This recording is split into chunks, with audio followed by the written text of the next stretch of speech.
Welcome back, everyone. My name is Imelda and still today we're back with my husband. And today's video is pretty interesting. It's one of those where we share our challenges, the struggles that we face, and what it actually is to be in an interracial relationship. So stay tuned. If you're new here, subscribe, hit that notification bell for a new video every Sunday at 4 p.m.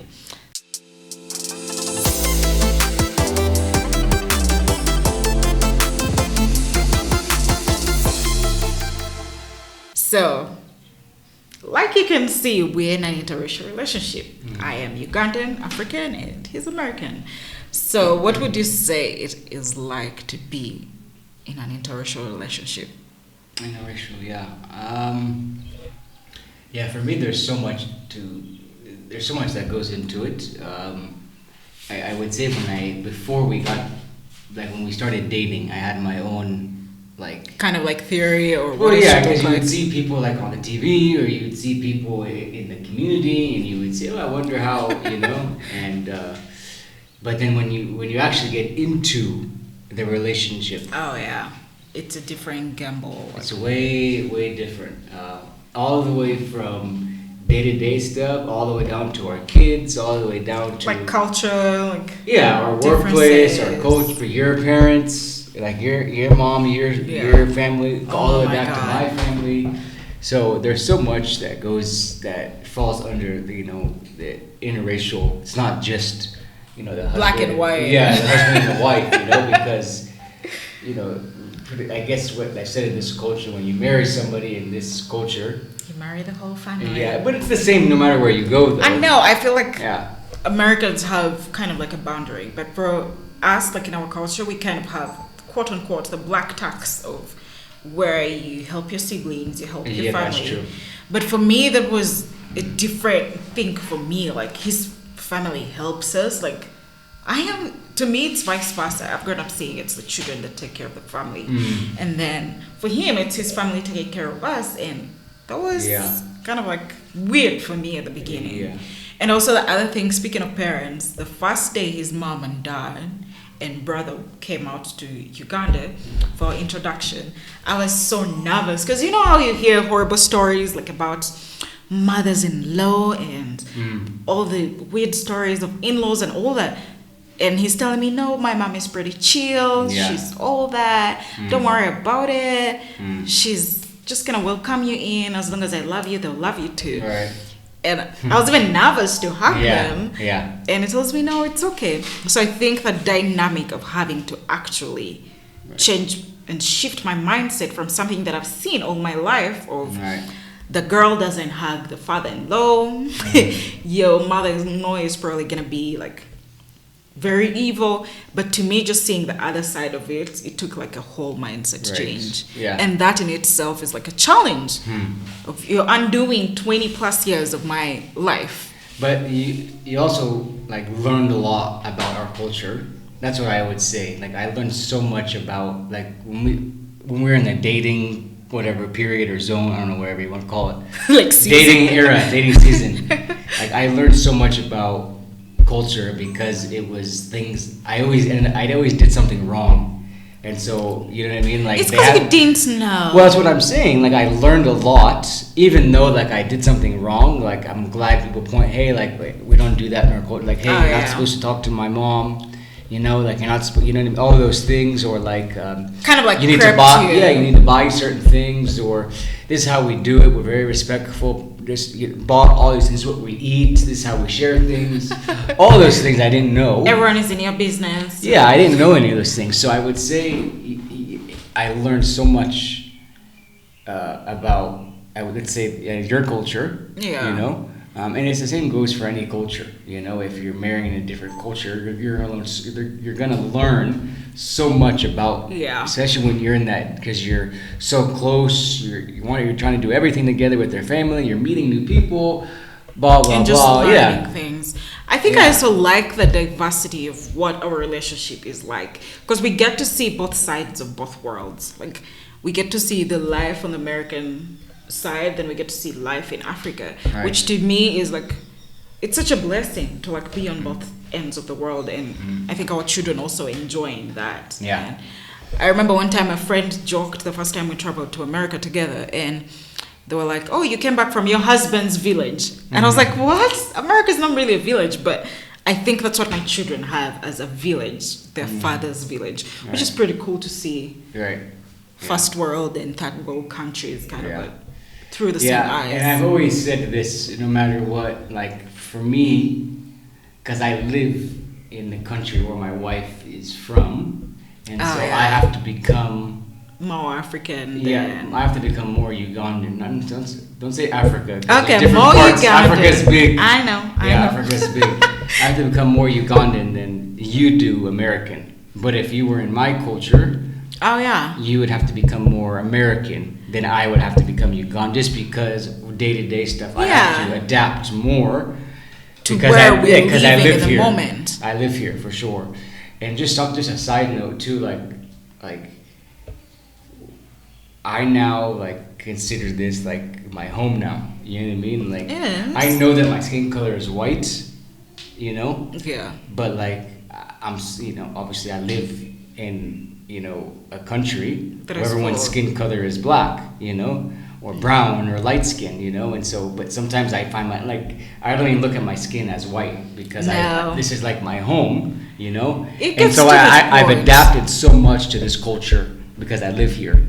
I know, but also it's the same thing. Like whenever we travel to the States, it's the same thing. I have to adapt to how they do things, how they go by life, and I think just wherever we are, one of us has to adapt to the other side, no matter where we're at. And I think speaking about skin color, I sometimes forget that he's white because we're out here laughing about a joke that I would say almost every Ugandan knows, and I don't hear him laughing, and I'm just like, oh wait, then I go back to explain the whole joke. And because sometimes you think that I'm Ugandan. I kind of assume, because you don't really, in these relationships, you really go past the color. You don't even see that because you're so used to this person, you love this person, you kind of forget that they have a different skin color, a different background growing up. And it's the same thing when he's with some of our American friends, and they crack jokes that every American would know, and I'm just over there, or their wives are just like, what is funny? They kind of have to realize, oh wait, our wives are not American. They wouldn't know that. Same with classic movies. I think one time we tried to watch classic movies every Friday. There was a time we did classic movie Mondays. Or was it Fridays? I think and so I would try to slowly implement classic American movies, but and he there's knew just some almost every line. But the thing is, there's just some things that you're not gonna understand or get. Yes, and same goes for me. If you would show me something, or even I'm not gonna tell you to sing the Ugandan anthem. I'm not but I'm saying there's just certain sayings or jokes or one-liners that I'm not gonna understand. Yeah, because I didn't grow up here. You know what I mean? I wasn't raised by a native of this country. I was raised by an American, and by American standards and American laws and rules and regulations, So I'm not going to understand some of the things that are said, and vice versa for you and mine. Yeah. I also think the other challenge we have is with our children. It feels like they don't belong on both sides of the world. When they're here, when they're in Uganda, they're seen as white kids. And then when they're in America, they're seen as black kids. So feeling their sense of belonging or identity is mixed up. Of when I'm in Uganda, they call me Muzungu. When I'm in America, they call me black. So I think that's also a challenge because you're raising them to understand both sides of the world and where they belong. But society is telling them you don't belong on either side. Sure. So that becomes hard, of where my daughter is very excited to go hug kids, play with them, and she's faced with this boundary of, can we even play with you because you're white? Right. And same in the States. That's another that falls along the lines of when, especially when we're here and people look at her, like you said, they're like, oh, she's a different color than me, she's a different standard, or she's held another to level, a higher standard. which I don't want anyone to look at my kids that way. I don't like it either, and it's but at the same time, that's just what society and in the past years are what the world has brought into this type of, you know what I mean, and it's getting away from we're all one. You know what I mean? Yeah. And that's what the Lord has called us. No matter what race, no matter where you're from, we're all in one body. You know what I mean? And it's hard for me to accept that people are going to look at my child different. Wherever we're at in the world, here or in America, it is a tough one. But when they have the Lord, when they have God on their side, it gives them strength and encouragement, and it gives them I think as they grow bravery, older, they'll get to understand that. At least what we're trying to instill in them when they're little is to understand that you're not identified by what society defines you to be, but you're defined in Christ.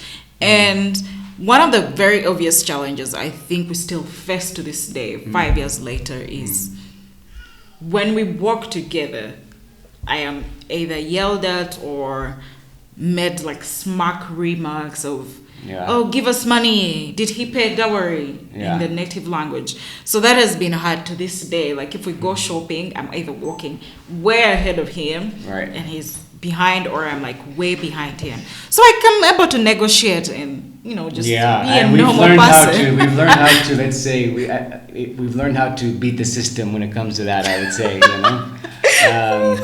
especially more towards the beginning of a relationship. I used to bug you so much. Yeah, I used to get on my nerves just because they would call her names, or they would ask me for money, or hey, you married this man, can you give me money? You must be this. Some would even claim to be in-laws. They're like, you married our sister. Sure.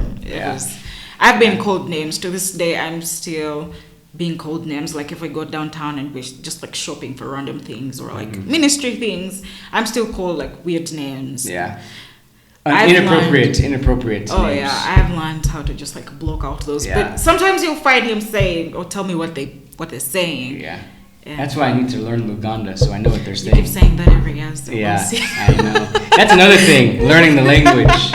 There's some language things that I wish I knew more of the language. I should know more, you know a good amount. You know how to greet, I think I know money. Yeah, I know enough to get around and do what I need to do, but also too, like, if I did know more, I feel like I can be so much more. You could get around a lot more. No, not even that. Yes, that, but I feel like I can engage more. Yeah, engage, or like be so much more involved. Yeah, involved. But there's a word I'm looking for, but I can't think of it. I can't think of it now. I forget the word. All right, you'll remember it. But I think engage is a good synonym. Be more involved in the culture and be more involved in the people here, and that I can, it would help me a lot. I believe. It would help me a lot. It's something. When we went to Kenya, I didn't know Swahili, and everyone assumed I knew Swahili because I'm African. Yeah. And I would be like, I don't know Swahili. I am from Uganda, and they would think I'm either bragging, but I understand it's hard to learn a language when you're an adult. It's a lot of work. Sure. Then I would say the other challenge we have, honestly, is the stares. Like the double stares of you clearly know what someone is thinking or talking about to you. Like when someone looks at you and does that, did I see that right? Like, did I see them hold hands? Yeah, and for me, I'm the type of person that I'm always like people watching, and so like, and I already know now people are gonna, if they look at it, like, not because we're anything, but they're just that's just how it is. I don't know why, but so I'm always watching to see, and 9 times out of 10 when they do the double take and they're with somebody, they're gonna go like. Yeah, does he see that? Yeah. Can you believe it? Yeah. So it's one and of those. And you just know people are talking about you. And I've learned to, I've learned to kind of, let it slide. The other day, remember that lady, she's some random lady. We were at church, and I'm carrying our youngest daughter. He'd gone to pick the oldest from Sunday school. And this lady straight up comes, I was standing like this. We don't know that lady, by the way. I didn't know her. She straight up comes like this close. Gets a picture, one of those phones that you hear the shutter, that weird shutter, and I'm like, oh, what is that? Yeah. And I see her walk away, and she swipes off her camera. I'm like, he comes back, and I tell him, she just took our picture. Right. She just took our picture without us knowing, and she was probably taking my daughter's picture. with probably half of my face or even my full face. So things like that, especially in public places. One happened at KFC and you're thinking, we're not tourist attractions. Our children are normal. Right. So if you want to take a picture of me next time, you can pay us. You can come with paparazzi. But also the reason why is because we've been in situations where like people have they've used like our pictures. Oh yeah. And like so we have a reason to kind of not be angry, but to be concerned. You just don't take anyone's picture. They're not celebrities. Right. No, I mean, I don't really mind. I don't think it's respectful. No, I mean, if they would say, hey, like, can I take your picture? You guys are a beautiful couple, blah, blah, blah. I love your kids. You know what I mean? And you make it like a conversation and don't make it awkward. Yeah. It's reasonable. But if you're like going off the sneaky part is the one that I hate. Someone in Disney asked us, we're like, oh, you're beautiful. Can we take a picture? And we're like, yes. Right. It's our honeymoon and all that. Yeah. And we let them take the picture because that's respect. You asked. Right. But that random taking, especially with my daughters, I'm always like, why are you taking my children's photos? Sure, yeah. And that is so weird to this day. And people finding our kids, like sometimes we're at like play group or like KFC. There was other kids around and they specifically come. I was carrying our oldest and she comes and she's like, can I carry your baby? And I'm like, right. Yeah. You left all the other kids. You came to carry mine. And I told her, unfortunately, no. And at least she asked, but... You're so mean. You're so mean. Stop. No, they're my kids, so they're not tourist attractions. And it gets... Yeah, there's challenges, but nothing that we can't get through. But these are just, things that happen in... It's just our reality. And I don't think it's just... Yeah, I don't think it's just us. Well, I know. I'm talking about... I don't think it's just like... Uganda in America. I mean, no matter if you're from the UK and you're from Uganda, if you're from Europe, if you're from like Switzerland or Spain, and someone is from America. We have friends that one is he's from South Africa. Oh, and the wife is from the UK. And they have even though I don't know if that's not interracial though, because they're both white. Say I mean, they don't. Is that considered interracial? You guys let us know in the comments. Is white and white from different cultures, I would say still interracial. I don't know.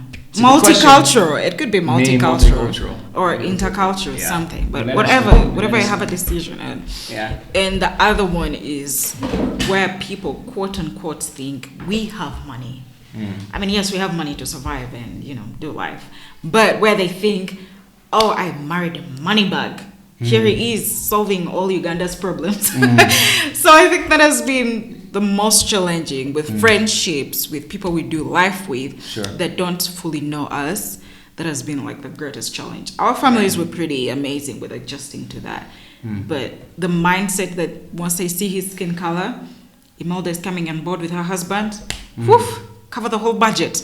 Kind of situation that has been hard, especially for me, because it's me supposed to do the explaining of we cannot do that, we cannot cover that, because it's my culture, right? So I think that has also been hard to navigate, but I think 5 years down we've kind of like I think and I think people kind of know now where we have some boundaries, you know what I mean? Like we don't just shell out, I mean, for me, God called me here to serve the people of Uganda and to help as much as I can. But at the same time, you want to you want to be able to you don't want to just give because that's not how people learn, you know what I mean? So you have to learn how to say no for the sake of the future, you know what I mean? Like you're not doing this because you're not doing it because you don't want to help them. You're actually doing it to benefit them in the future, you know what I mean? Yeah. And so we've learned those boundaries and learned how to say no and learn how to adapt. And okay, well, if we don't give money, if we don't give financially, maybe we can help them with this, you know what I mean? So we've learned how to maneuver through that. It took us some time to understand that. Like putting those boundaries in line. And people over the years now, they kind of know who we are. We've lost a couple of friendships, but it doesn't hurt. Really? It doesn't really. No, we have. I mean, I wouldn't say many. Yeah. It's not you, because it is me who is in the culture who's gonna have to lose friends. Right. For you, all your friends are in America, so. How many friends here? I mean, you do a handful. For me, you're my best friend. Oh yeah. But I think that's it. So interracial marriages, they're not easy, but at the same time, they're doable. And no matter if you're from a different culture or you're from a different culture, right? With God, all things are possible. Thank you guys for tuning in. Thank you guys for joining. Thank you for supporting my lovely wife. Thank you for supporting her channel. And if you haven't subscribed or if you haven't followed or liked, I encourage you to do so and follow along for just Christian content and marriage content. Marriage content, and I promise you'll be blessed. God bless you guys. Thank you.